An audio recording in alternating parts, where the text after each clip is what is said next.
It's the Ace and TJ Show with a little extra.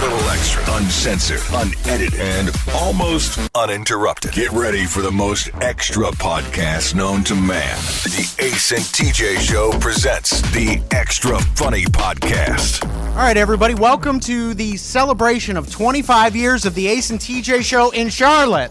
Let's hear it. I want to thank you all for coming out tonight. This is a really special night. We've got some people filing in now, but we want to get this thing started. We got a lot to talk about.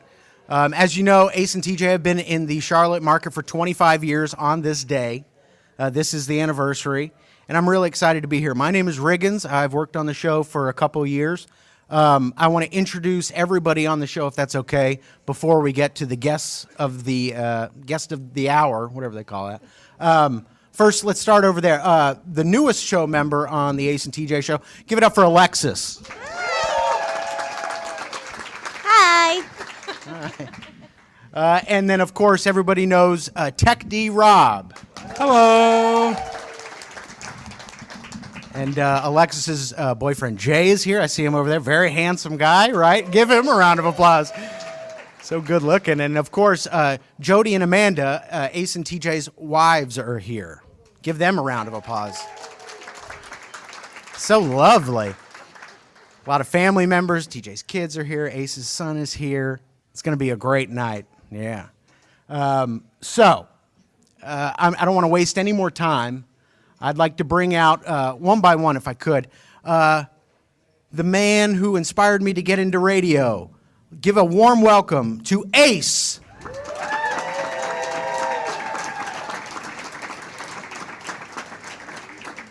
Hello, Ace. Hello, Riggins. How are you? Good. And TJ.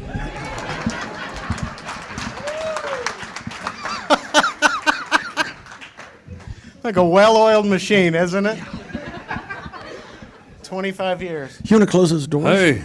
I'm sorry, I'm giving directions. I'm along for the ride tonight. I need one of you pretty ladies to come sit on my lap up here. I feel like Santa Claus in this big old chair. Any takers of you pretty ladies out there? How about you, ma'am, with the curly hair? Not the one with the badass-looking guy. The other. Kimberly is her name. Yeah, that's a tough She's on my list. Santa's list, that is. Like, what? Yeah. What list are we talking about? Introduce me? Yeah. That's fine. Okay. It's okay. It's okay. So we're here to celebrate 25 years. Are you guys excited about talking about the last, 25 years in radio? Or is this something that seems like more of a chore for you? I'll defer to Ace. I think it's fun. We came here at a really unique time. The Kiss 95.1 was not burning it up, and we came over and interviewed and fell in love with the people. We were in this raggedy building on the corner of 3rd and South Kings. It's no longer here. It's now an apartment complex. And there was a lady down the hall that did hair, and she would leave her sink running, and it would overflow and run down into the conference room. I mean, water would leak through the ceiling into the other room. We were like, what have we gotten ourselves into? This is not what we thought big time radio was. But we were having the time of our lives. It was, we were very blessed to come here and meet the people that we met and work with everybody, because it was just a fantastic time. That's all right. This is going to be a tough night. Yeah, it paid the bills, Yeah. I was supposed to be here like 10 minutes and then go to a major market. I ended up getting some girl pregnant. Had to end up staying here. But, his version is, it's nice, too. It's a fairy tale, but... TJ, can you tell me why you chose broadcasting? Do you remember? Because I had failed at everything else I tried. Is that right? Yeah. Because, it was a way for me to be in entertainment, and it would have been so selfish for me to hold my talents to myself. So I had to figure out a way where I could really put my talents out there to reach the most number of people. It's kind of a charitable aspect on my life. Like a free T-shirt. Ooh. Ooh. You want a free T-shirt? Okay. It's not in here. You got it. It's a free T-shirt. We have T-shirts to give away? Not yet. That's why it's a gift card. Oh, okay. I didn't know that. I just learned something. That's a wish list. I swear to y'all, I did not know that was happening until just now. That's a wish list. You know, before we really dive deeper, I want to say this is a special night, not only because it's 25 years in the Ace and TJ market, but we've got some major announcements to make tonight. Ace, don't give anything away, but is this worthy of an event? I mean, it's some major changes coming to the Ace and TJ show. Yeah, there are two big things that were changing. Wait, you said don't make any announcements. I was told to make the announcement. Tease it. Give it a little it's a professional okay. radio tease. All right, I didn't know that. I thought I was supposed to just make the announcement. No. We're making two major. They're not really major changes, but we have one thing we're announcing that we're super excited about. The next project through our next charity project that we'll be telling you about a little bit later. That's pretty awesome. And I wish I had thought of it because it's really spectacular and we're excited about it. And then we're going to change the name of something that a lot of you know and love into something a little bit different. So we'll be telling you about that coming up a little bit later. Yep. Yeah. I mean, is that all I'm supposed to do? I don't know. Yeah, no, that's All perfect. right. I was waiting for him to chime in with something. Okay. So can either of you share a story about an interesting story, preferably? Excuse me, Rick. Yeah. Hang on a minute. I'm going to let you finish. Yeah. But first of all, how luxurious and beautiful is this man's head of hair? I mean, That's a good head of hair. look at that. Thank you very much. Yeah. I mean, I would kick the Pope in the nuts to have that hair, knowing that I'm going to hell. Yeah. All right. Yeah. Do you each have like a unique story about, not about how you met, but how you kind of came together as a show in the early days of Zero? Unique, funny story that you could share about that time? Not one that we haven't shared 1,000 times before. Well, I mean, we have a problem of constantly talking about ourselves, and we've been to therapy, and you know the therapist told us to let others breathe some of the air every now and then. Yeah. In other words, I don't know. What did you ask? Do you have? Well, I don't know if people realize this is 25 years in Charlotte, but we did 5 years before that. Yeah. So we started in Alexandria, Louisiana, and we got this job. We both got out of college at the same time, came to work at the same radio station, and just kind of met up. We were the only two single guys. We were hanging out, and TJ was going back and forth from Winfield, Louisiana to Alexandria on the weekends to work. And that's how we became friends. And the radio station gave us an apartment that they traded, meaning they ran commercials to offset the rent, which gives you an idea of how nice the apartment was because it was in a bad part of town. And when it rained really hard, the pool in front of our apartment would flood and the water would rush under the door, so we had to put towels down to keep the water from rushing under the door. But technically, there is no good part of town in Louisiana, in the point. entire state. I mean, So long story short, the station goes into bankruptcy, and that's how good we were. right. I mean, This is before us. we were killing it. This is before us, and we were the program director, the music director, the assistant. We were doing everything, and they had to make us the morning show, or else we threatened to quit. And when we became the morning show, they said the only way we can do that is if you got to figure out a way to do afternoons and not cost us money. So we did the morning show together. And then we would swap out doing the afternoon show, which was really dumb, but it saved money. So that was the only way we could do a morning show together. We were there for about 1.5 years and then took off. Yeah, and I don't know where we would be today if I'm sorry, I'm going to get a little misty here. If back then, bitches would have been so sensitive about sexual harassment.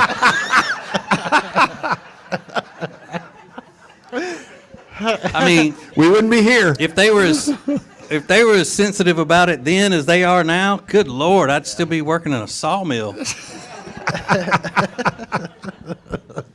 What was either of you could answer this? I don't know if you ever got it, but what was some of the harshest criticism you received early on in those first days? Not only when you were just starting out together as a team, but here in Charlotte. Do you remember receiving one that was like a blow to the ego? There was a guy that was we had moved from Alexandria to Baton Rouge, which those two cities are vastly different in size. So going from Alexandria to Baton Rouge was what we would call in the industry a huge market jump. So the lower the number of the market, the smaller the town is. for example, New York is number 1, LA is number 2, Chicago's number 3. We were in market 211 or something, and we jumped to market 81 overnight. And it wasn't that good. Don't applaud. It was like, as they say, it was a shit show. It was bad. Yeah. So the guy that was in charge of the radio station we were going to was a consultant. And he was a consultant that always wanted to be on the radio, but he wasn't talented enough to do that. So he got into another part, I think, management area. So then, it's kind of like when a really nerdy guy from a small town ends up growing up and being on the police force, and he wants to give everybody a ticket who he thinks wronged him in high school and all. That's the way this guy was. Any of the cool kids, he was just like, wanted to show power over them. He was a fat little demon. I mean, I know right now, I could shed about, these last 37 vanity pounds, but this guy was huge. I mean, he was dangerously fat. I had a Sunbird, Pontiac Sunbird at the time. He used to make us take him back and forth to the airport when he'd fly in, and that bastard could barely sit in that bucket seat of that Sunbird. So anyway, he asked me one day when I was taking his fat ass back to the airport in 5 o'clock traffic, knowing I got to get up early the next morning and go do a show that he was telling us we needed to do that we knew was terrible. He said, "Richie," that's my real name. I know it's a lot cuter than TJ, but whatever. And Ace's real name is Percival Sweetwater. He said, "Richie, what did you and Percival do before you got into radio?"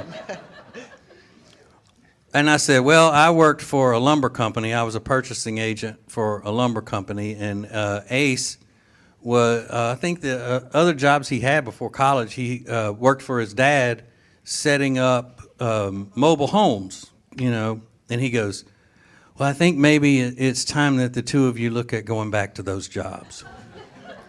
Yikes. Yeah.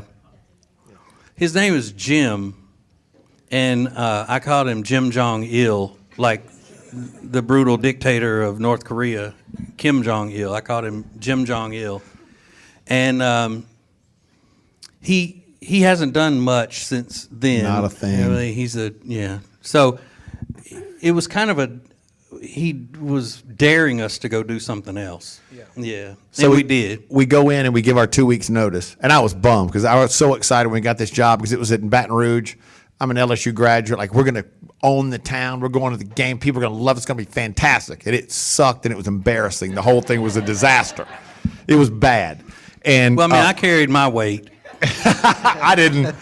So we go in wrong. and we go in to quit. We gave them our 2 weeks notice, and we're getting 2 weeks notice. We're leaving. They're like, "Why are you leaving?" Which was, they knew why we were leaving. It was a race. They were going to fire us, so we were going to leave. And they said the program director's name was Johnny A.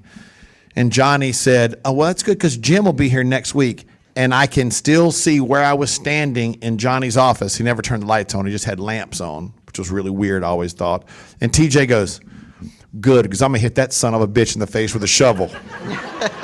I said, "I'm going to beat the shit out of him when he walks in." And I mean, the room went, he was just looking at him like he started to laugh, but he wasn't sure if TJ was joking or not because we'd already told him how much we hated him.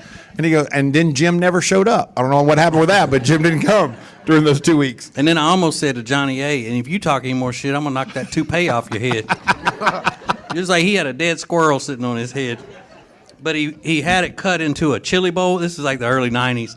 So you remember that chili bowl cut? And all, he had his toupee done that way. And he was really the one that was supposed to be in charge of the radio station, but he had messed it up so badly they just turned it over to this other guy. Any more fond memories you want to drag up, Riggins? Well, that's part of the Let's go get him now. Yeah, let's go get him right now. Let's all go get him. That bastard lives in Utah. We can be there in 2 days. Funnier than your average podcast. This is the Extra Funny Podcast, presented by Neogenics. Find out more about Neogenics at acetj.com/Neogenics. More Extra Funny podcasts next.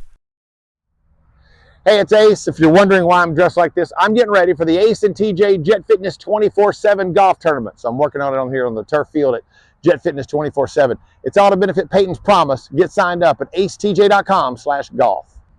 Papa John's new garlic epic stuffed crust pizza is the pizza inspired by our biggest fans.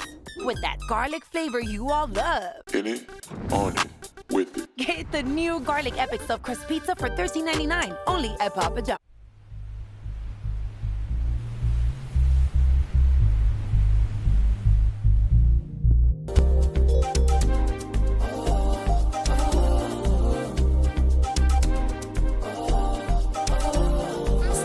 Here we are drinking, like you needed a reason to get deeper. Telling all of your secrets, you were the first to let go of your fears. There's never been a better time to order Calitrin to help you lose weight. It's scientifically proven to do so.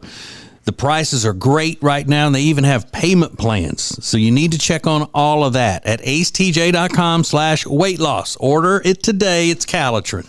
It doesn't matter what you want to do. You can have a great time doing it this summer in Gaston County, North Carolina. Hiking, biking, paddling, great places to eat, drink, shop. Go to acetj.com/Gaston to see all the great stuff happening this summer in Gaston County, North Carolina. If you have nagging pain, imagine being rid of that nagging pain with no medication, no surgery, and no downtime. It could happen thanks to Charlotte's most trusted stem cell clinic, Neogenics. Call 704-727-6551 or go to acetj.com/Neogenics. The dictionary defines extra as extravagant, excessive. Yeah, sounds about right. This is the Extra Funny Podcast from the Ace and TJ Show. Well, let me do some administrative. Todd, Mr. Todd is here. Give him a round of applause. Do we have to take breaks, or can we just carry right through? We can just keep going. Okay, good. Ace, what was early on, and everybody knows radio DJs typically have to go on location and do kind of wacky things to drum up interest. Is there one event or situation that you got put in early on that stands out as the worst, like some sort of costume you had to put on or something awful? Well, one of the things when we first started, we had to do these remote appearances, and the radio station was in Alexandria was called the 100,000 watt gorilla. It's what they like, live from the 100,000 watt gorilla tower. And so we had this huge, what was it, like 12, 15 feet high, this inflatable gorilla that had its arms up in the air, and they sold signage all over the gorilla. And so we'd go to these remotes, and it's Louisiana, and it's like July, and it's 140 degrees. And before you could start your appearance, we had to go out there and set up this damn gorilla, which took about 45 minutes to set up. So by the time you're ready to, people come up and like, hey, I love the Ace and TJ show. And I've already sweat through my shirt. It was a disaster. Yeah. When did you guys feel? But actually, sorry, Riggins, I'm going to let you finish. Yeah. Actually, I think our wardrobe for club wear could have been considered a costume. Oh my God! What was that? Yeah, it was bad. We had this guy that worked. Any of y'all old enough to remember JW and Chess King in the mall? Oh yeah, that's Ace's sister. She old as hell. She knows what we're talking about. And we had this guy there that was a fan of ours, and he'd give us the employee discount on these cheap ass silky looking sport coats.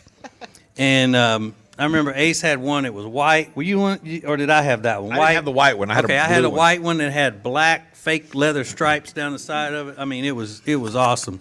And then we wear pointed toe cowboy boots with chains on them and stuff. I had a mullet that Billy Ray Cyrus in the early 90s looked at and went, damn.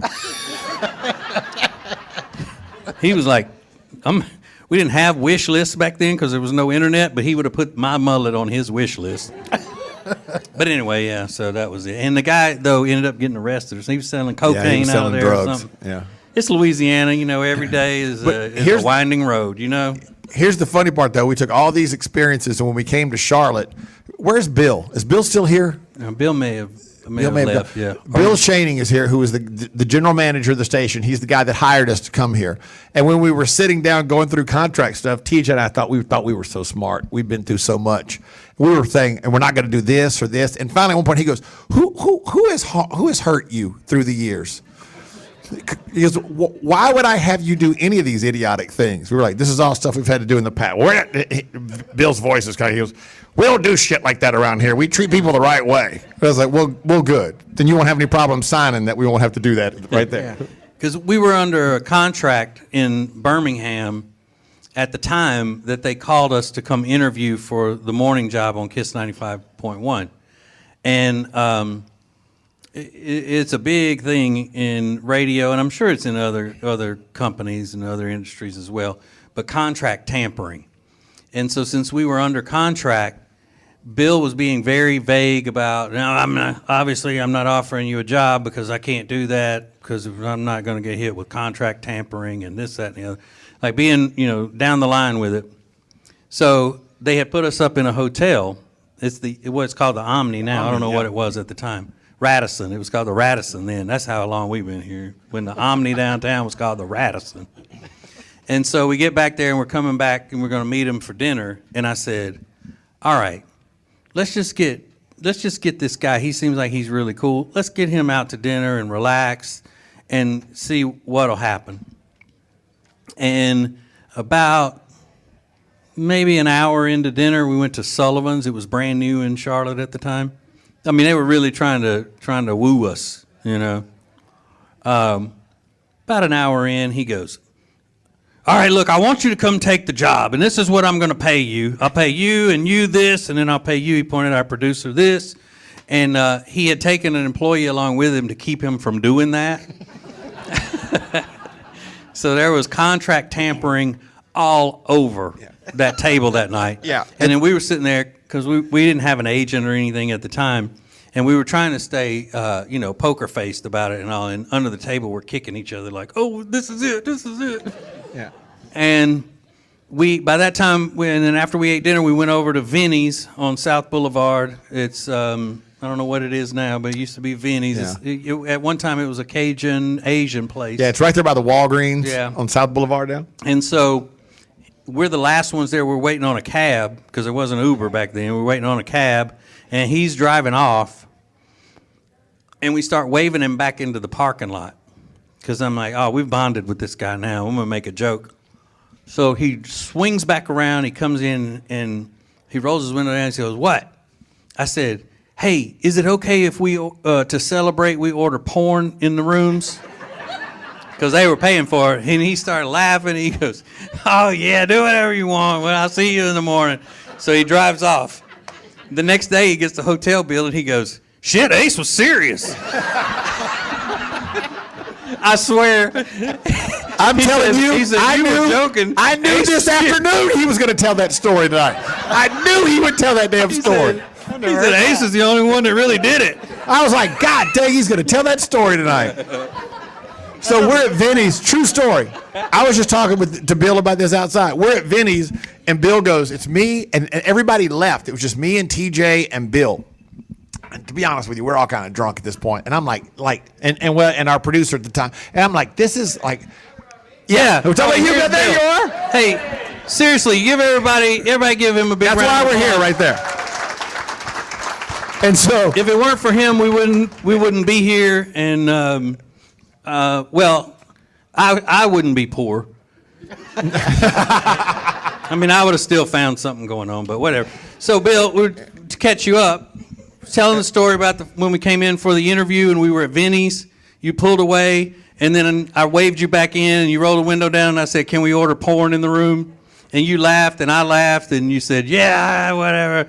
And then the next day, you were reading the bill to us and said Ace was the only one that actually got the porn in his room. Did we need to relive that moment again? I don't think we did. He wasn't. You're on a microphone. Bill didn't need to know that. He knew the story already. Yeah, he's probably still paying. That's how much you got. He's like, I didn't even know a person could consume that much porn. We're at Vinny's, and Bill goes, tell you what I'm going to do. He goes, and he pulls out a pencil, he writes down, and he goes, this is what I'll pay you. And he pushes it across the table. And I looked down, and I said, in my infinite wisdom, because I thought I was so smart, I said, that's a piece, right? And he looked at me like I was the dumbest human on the face of the earth. He goes, well, yeah. And I went, oh, okay. And you could see that look on his face like, damn, I could have gotten them for half. Because he could have, because we hated what we were doing at the time. And I just reached over and took that napkin. I thought I was trying to put it in my pocket. Like, if he says tomorrow he didn't do it, I'm going to have to pull this napkin out. Like, no, the hell you did. You said this is how much you said you'd pay us. Yeah, and at that time, Ace would have taken the job just for pizza coupons and porn. Not even lying. Pay me in pizza and porn, maybe Boston Market once a month. Something fancy. Yeah. What was there? Was there a moment early on where you knew, oh, this is going to work here? Oh, yeah. I knew, if I'm being honest, we sat in the hotel room. We came over and interviewed. We went to dinner and all that Friday night. The next morning we got up and we listened to the radio, and we all did it independently. And TJ was listening in his room, and I sat in the hotel room. We scanned up and down the dial, and this was 98 pre-cell phones. And the whole time I'm listening, I'm like, dude, there's a hole in what you could drive a truck through the hole in this market for what we do. Like, there's nobody that does what we do. I was so excited. Like I can't wait to get here because everything about it felt right. And you went and looked at it, and like, the building sucked. It was horrible, and it was gross, but it was perfect. Like, everything about it was perfect. Everybody there was like young and excited, and it was terrible but beautiful all at the same time. And everything about it when we came was like, this is going to be like, this is everything we could ever want it to be. And it couldn't have been any better. But I knew immediately, like, we are going to just kill. And it didn't take long before the people began to respond. For whatever reason, it just kind of caught on. I do remember the first morning we went on the air, and we kind of like, oh, you're listening to a new show and blah, blah, blah, that kind of thing. And then the second break that we did, TJ said, it's, we're new. We're new in town. We've been here for about a week. We've been living we live over at the Radisson or whatever. And so you need to know us. We need to know you. So here's the honest truth. My dad ran off with a preacher groupie, and then he talked about his family, and then we're like, and I forgot we talked about, tell us about your weird family, whatever. And it seemed like people immediately were like, what is this? Like, what is happening right now? And it just, from there, it was natural. It just took off from there. And a couple of things. One that I always like telling people in this area, Charlotte is, even though it's not in the largest market sizes and everything, the biggest cities in radio, it's one of the most well-respected. And we were coming to the biggest city we had ever even thought about living in, And to come in, and one of the major reasons that people thought that is because John Boy and Billy. And we did a show back then before we came to Charlotte. We were in Huntsville, Alabama, and we did a lot of funny voice characters and all. I mean, we had all these characters that we would call up and pretend like we were talking to and all, just like John Boy and Billy. Well, we couldn't do that in Charlotte. The last thing we wanted was, for people to say, y'all just trying to be like John Boy and Billy. And it was a big change, but we found that it was even more geared toward our personalities, and it allowed us to be funny and interesting as ourselves and not as these silly characters. Plus, it was a lot less work. I mean, it was a lot less work. It really was. Billy does a tremendous amount of work on the John Boy and Billy show because he writes those sketches and everything, and I mean he's kind of that cerebral type that'll sit and do that. And when we had to do that, we'd have to force ourselves and go, we hadn't done a Captain Jimmy routine in a while, and of course, we wouldn't be able to do it now anyway because it's so offensive. It was very offensive. It was not bad. Cuss and vulgar offensive, but you know how touchy people are.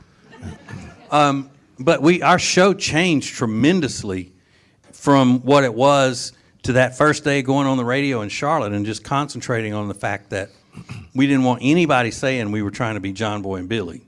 Not that they're not great, but they already own the market. Yeah.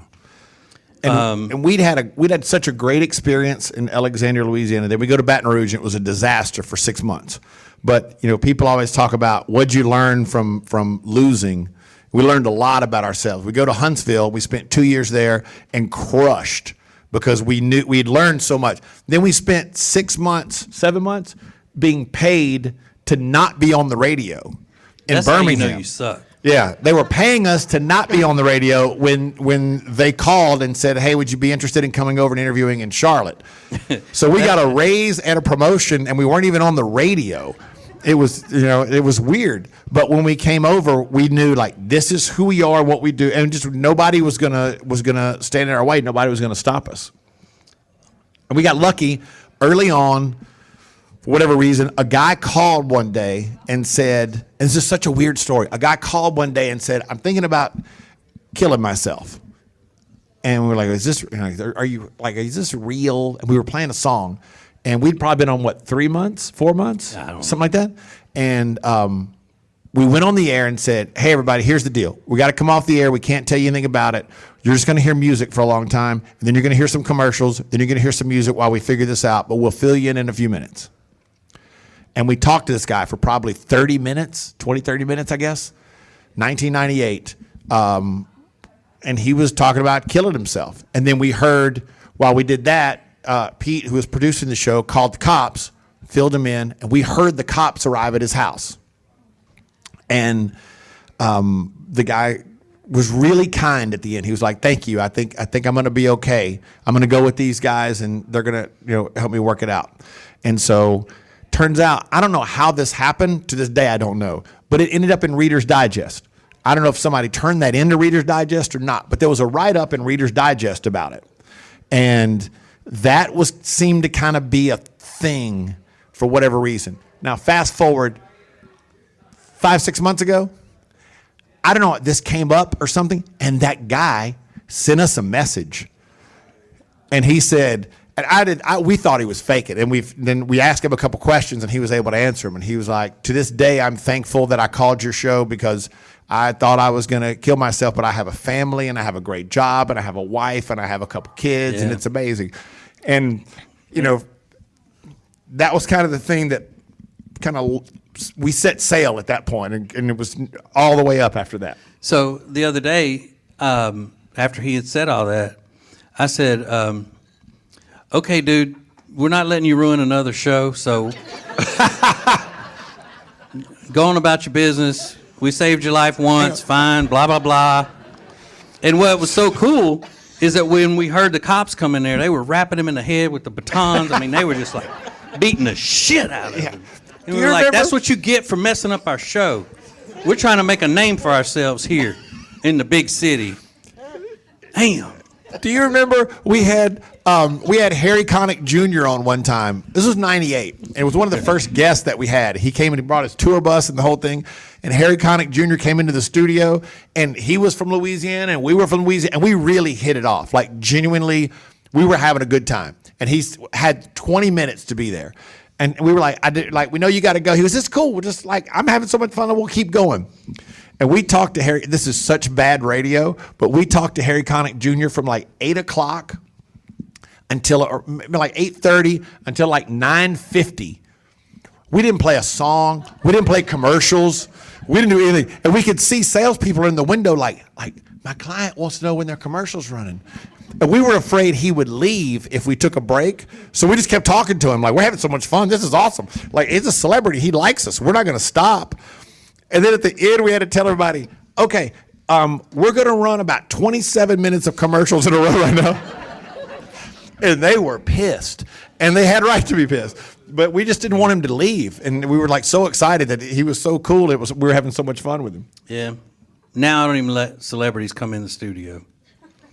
I hate them. Yeah, you were not crazy about the celebrity stuff at all. No. I've become jaded over the years, Riggins. Was there I don't know if you can tell by working with me every day. No, I can tell. Yeah. But was there one that you did love? Yeah, I liked Harry Connick Jr. I liked Will Ferrell. Sting was really cool. Steven Tyler. Steven Tyler called us back. We hung up on him. Yeah. Tell the story about when you met Janet Jackson. I think that's a weird one. Okay. But hang on. Emily, do y'all care about eating fancy meals at restaurants and stuff? You don't? You don't care about that? All right. I mean, we like fancy restaurants, so we think whatever. Well, which is it? Do you care about fancy restaurants or no? She said yes. Okay. Yeah, good answer. Emily, you almost screwed up there. Yeah, I love that. He's like, take the damn gift card. What are we doing? You really boofed that one, Emily. Funnier than your average podcast. This is the Extra Funny Podcast, presented by Neogenics. Find out more about Neogenics at acetj.com/neogenics. More Extra Funny Podcasts next. Hey, it's Ace. If you're wondering why I'm dressed like this, I'm getting ready for the Ace and TJ Jet Fitness 24/7 golf tournament. So I'm working on it on here on the turf field at Jet Fitness 24/7. It's all to benefit Peyton's Promise. Get signed up at acetj.com/golf. At Papa John's, we start with better. Like these all-new boneless chicken wings. Juicy all-white meat chicken, lightly breaded and baked to a crispy golden brown. Try them with our new zesty sauce. Find our new boneless wings on the Papa Pairings menu. Better ingredients, better pizza, Papa John's.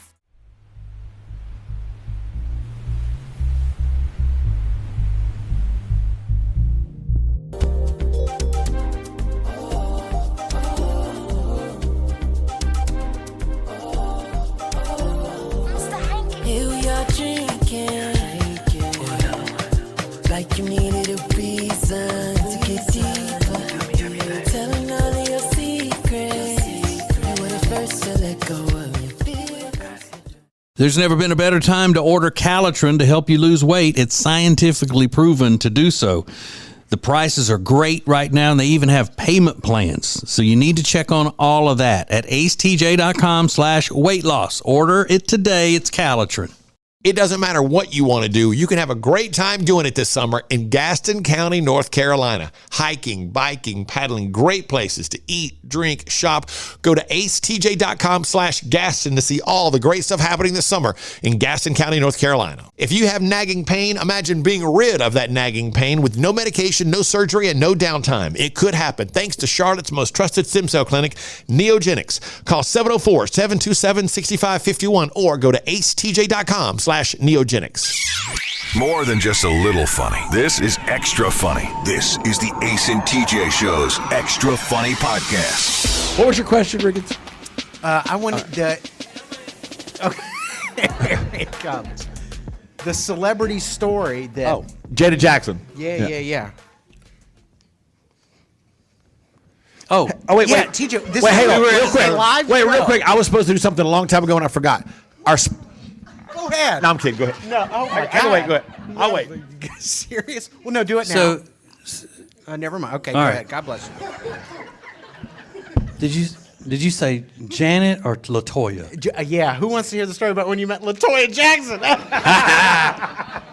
That's LaToya. So Janet Jackson was at the Blockbuster Amphitheater, which is now called something else. PNC Pavilion. Yeah. And, It used to be the Blockbuster Amphitheater. Who gave Alexis a speaking part? Yeah. Todd? You remember it was the Blockbuster Amphitheater? Yeah. So anyway, that was, we had clout with the radio station at the time. They liked us and all that. They didn't the whole time, though. I'm going to tell you that right now. Every radio station kind of wanes in their enthusiasm for us. But they got it back now. Kiss 95.1 has it back now. I guess they do. They put us back on there, and they've seen the error of their ways. But anyway, Janet Jackson, she comes to town. She's doing a concert. We go backstage with some listeners to meet her. She comes in. She's weird as hell, as you can imagine. She comes in like this. And she's so beautiful. And let me just say, I've had a fantasy about Janet Jackson since I was, in high school. And so she comes walking in. And usually when you meet celebrities, they're not as good looking up close as they are when you see them on TV and all that, but she was. So we get in this group picture, and she's standing like this, so shy. And as we start to walk away, and I was really cute then.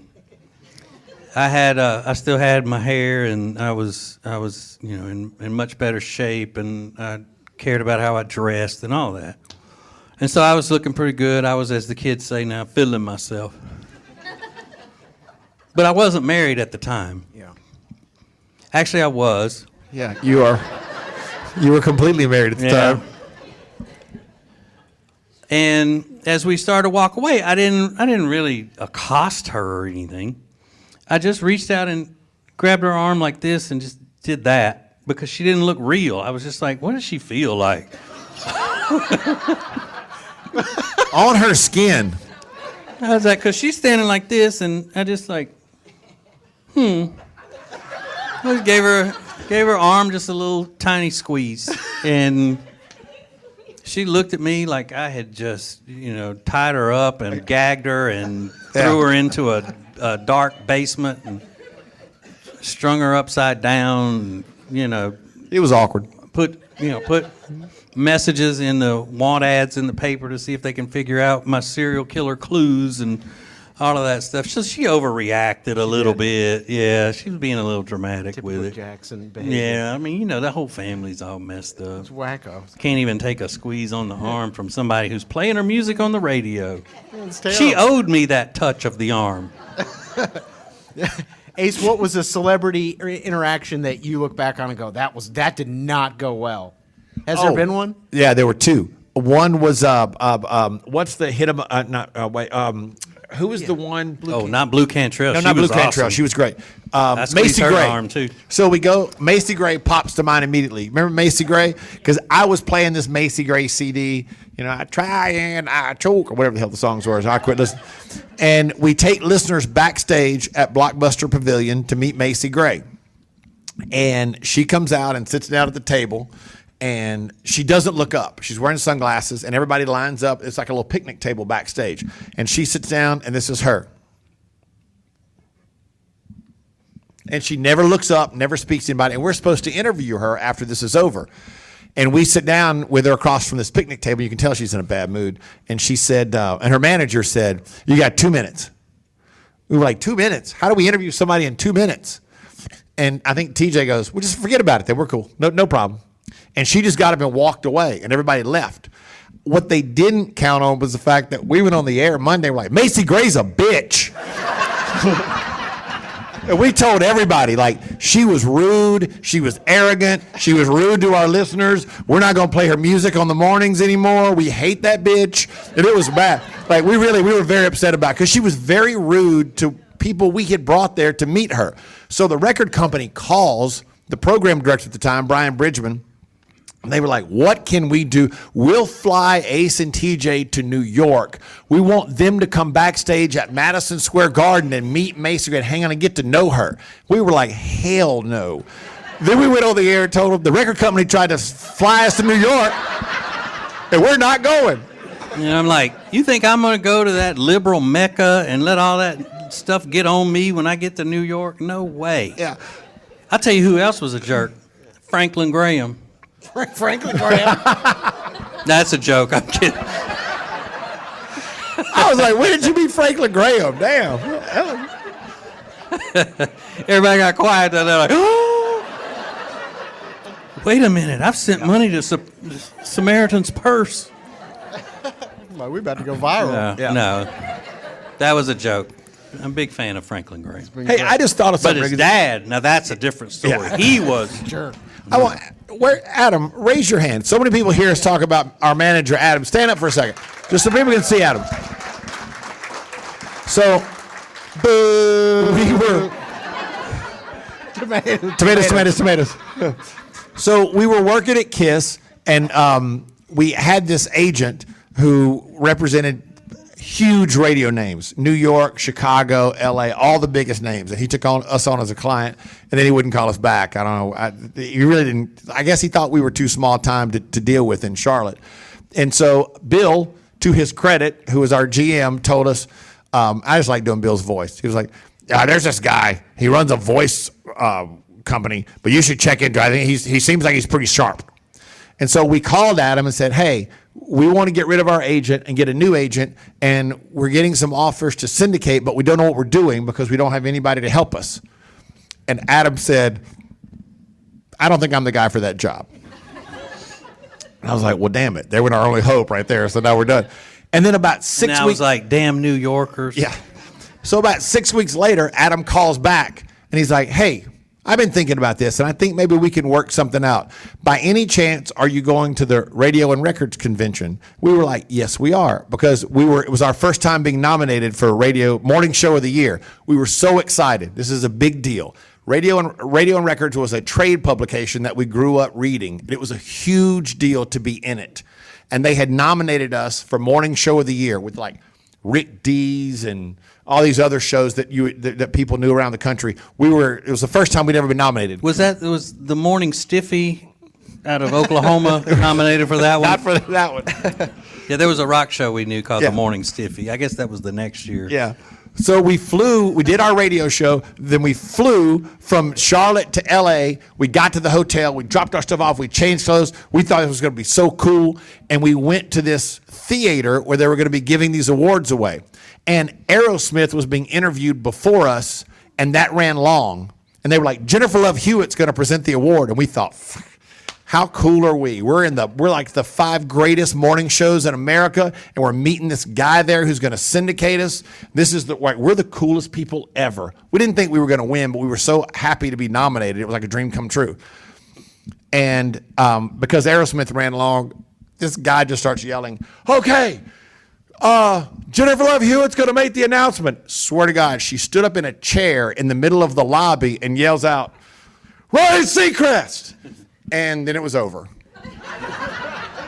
And that's what we flew to LA for. And it was like, literally, it was done. We were there about 15 minutes and it was over. And I was like, this is maybe the most disappointing day of my life. Yeah. Yeah. And then we went to dinner with Adam, and that's how we ended up being syndicated. Adam's been running her whole syndication thing ever since. Yeah, I still think we would have won if I hadn't called her Jennifer Love Huge Boobs. I think she took offense to that and held it against us. I didn't like that. I know.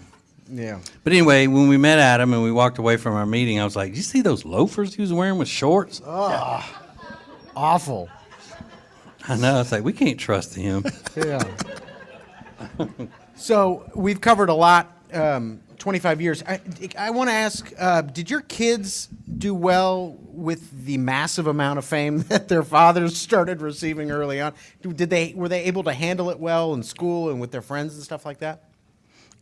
Mine never would tell anybody. Really? Yeah, it's not because they were ashamed. They were just, they would come home one day. It was inevitable that one day they'd come home from school and go, well, my teacher figured out who you were, and she asked me, is your dad on the radio, and that sort of thing. But other than that, they never told anybody because I had, pounded it into them. Don't ever, think that you're special for anything. Isn't that a great message from your dad? You're not special for any reason. You're a little dumb shit. You're lucky to even be on this planet.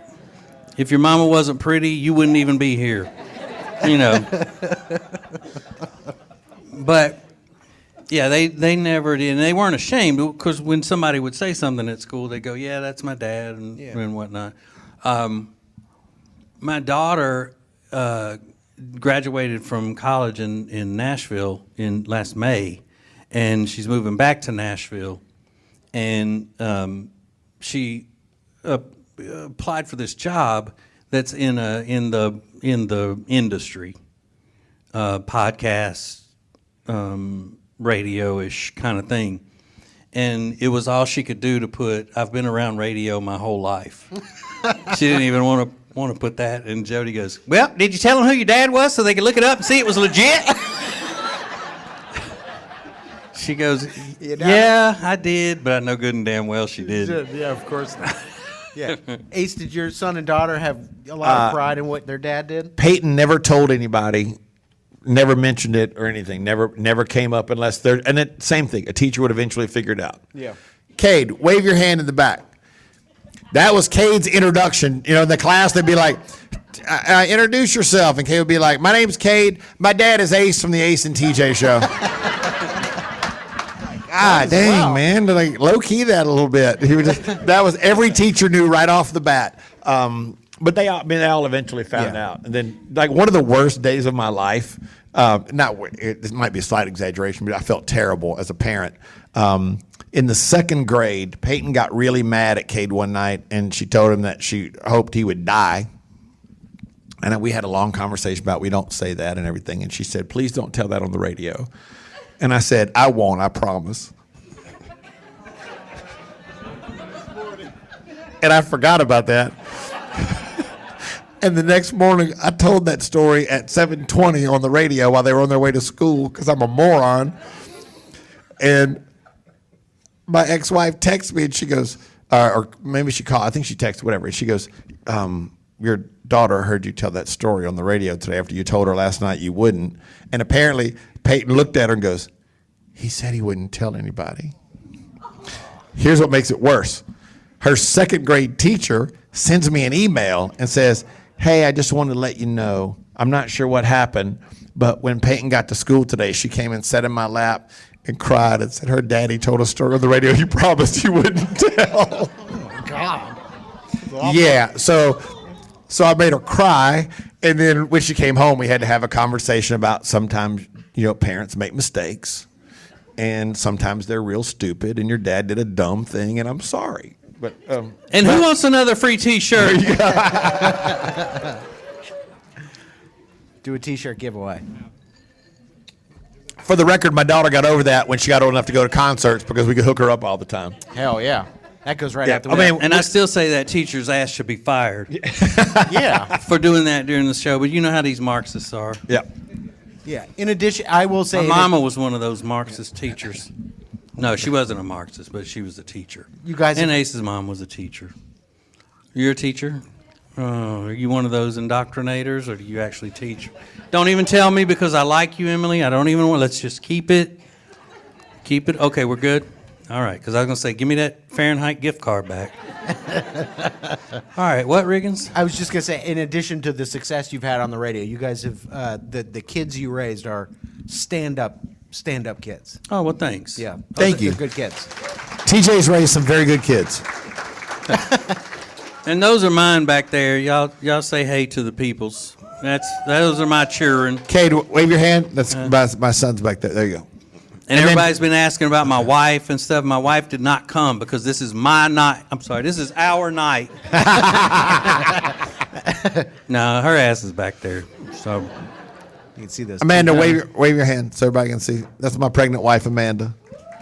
And I'll be 55 when I have a baby in like a month or so. That's crazy. all right, don't laugh. Stop. Funnier than your average podcast. This is the Extra Funny Podcast, presented by Neogenics. Find out more about Neogenics at acetj.com/Neogenics. More Extra Funny podcasts next.